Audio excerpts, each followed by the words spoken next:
ಸ್ನೇಹಿತರೆ ನಮಸ್ಕಾರ. ಮಂಡಿ ನೋವು 38 ವರ್ಷ ವಯಸ್ಸು ಅಷ್ಟೇ. ಬಟ್ ಅವ್ರಿಗೆ ಹೇಳಿರ್ತಕ್ಕಂಥ ಸೊಲ್ಯೂಷನ್ ಬಂದು ಏನು ಮಾಡೋಕ್ಕೆ ಹೇಳಿದ್ರು? ಇದಕ್ಕೆ ಆಪ್ರೇಷನ್ ಯಾವಾಗ? ಅವಾಗಲೇ ಮಂಡಿ ಆಪ್ರೇಷನ್ ಮಾಡ್ಬೇಕಂತ ಹೇಳಿ.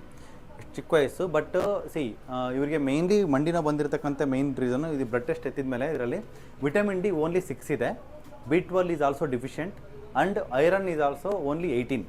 ಇಷ್ಟು 3 ಡಿಫಿಷಿಯನ್ಸೀಸಿಂದ ಇವರಿಗೆ severe bone degeneration and immunity weak ಆಗಿಬಿಟ್ಟು ಇವರಿಗೆ ಬಾಡಿನಲ್ಲಿರ್ತಕ್ಕಂಥ ಎಲ್ಲ ಏನು ಮಸ್ಕ್ಯುಲೋಸ್ಕೆಲೆಟಲ್ಸ್ ಕಂಡೀಷನ್ಸ್ ಇರ್ತವೆ ಎಲ್ಲನೂ ಬರೋದಕ್ಕೆ ಚಾನ್ಸಸ್ ಇರುತ್ತೆ. ಅವರ ಪ್ರಕಾರ ಬಂದು ಬಿಸಿಲಲ್ಲಿ ಕುತ್ಕೊತಾ ಇದ್ರು. ನಾನು ಯಾಕೆ ನಿಮಗೆ ಕೊಬ್ಬರಿ ಎಣ್ಣೆ ಕುಡಿಯೋದಕ್ಕೆ ಹೇಳ್ತೀನಿ, ಮಂಡಿಗೆ ಅಥವಾ ಬೋನ್ ರಿಲೇಟೆಡ್ ಇಶ್ಯೂಸ್ಗೆ ಯಾಕೆ ಒಳ್ಳೆಯದಾಗುತ್ತೆ ಅಂತಂದರೆ, ನಾವು ಬಿಸಿಲಲ್ಲಿ ಕುತ್ಕೊಂತೀವಿ, ಬಿಸಿಲಲ್ಲಿ ಓಡಾಡ್ತಿರ್ತೀವಿ. ಕೆಲವು ರೈತರು ಬರ್ತಾರೆ, ಅವ್ರು ದಿನಕ್ಕೆ 8 ರಿಂದ 10 ಅವರು ಬಿಸಿಲಲ್ಲಿ ಇರ್ತಾರೆ, ಬಟ್ ವಿಟಮಿನ್ ಡಿ ಕಮ್ಮಿ ಇರುತ್ತೆ.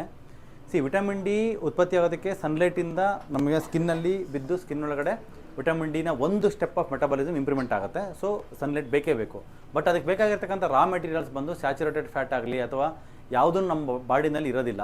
ಎಲ್ಲ ಬರೀ ರಿಫೈಂಡ್ ಆಯಿಲ್ಸು, ಸಕ್ಕರೆ ಮತ್ತು ಈ ಗೋಧಿ, ಮೈದಾ ಇವನ್ನೇ ಐಟಮ್ಸ್ ಯೂಸ್ ಮಾಡ್ತಾ ಇರ್ತೀವಿ.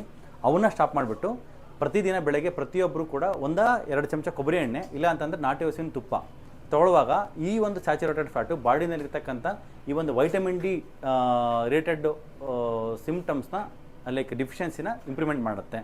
ಯಾಕೆ ಅಂತಂತಂದರೆ basically vitamin D is a fat soluble vitamin. ಅಂದರೆ vitamin A, D, E K ಬಂದು fat soluble vitamins. So everything is dependent on the very healthy fats. ಅದು ಬಾಡಿಲಿ ಹೋಗೋದ್ರಿಂದ ಸನ್ಲೈಟಲ್ಲಿಯೂ ಇರೋದ್ರಿಂದ ಆಗ ಬೆಟರ್ ಆಗುತ್ತೆ ಅಂತ.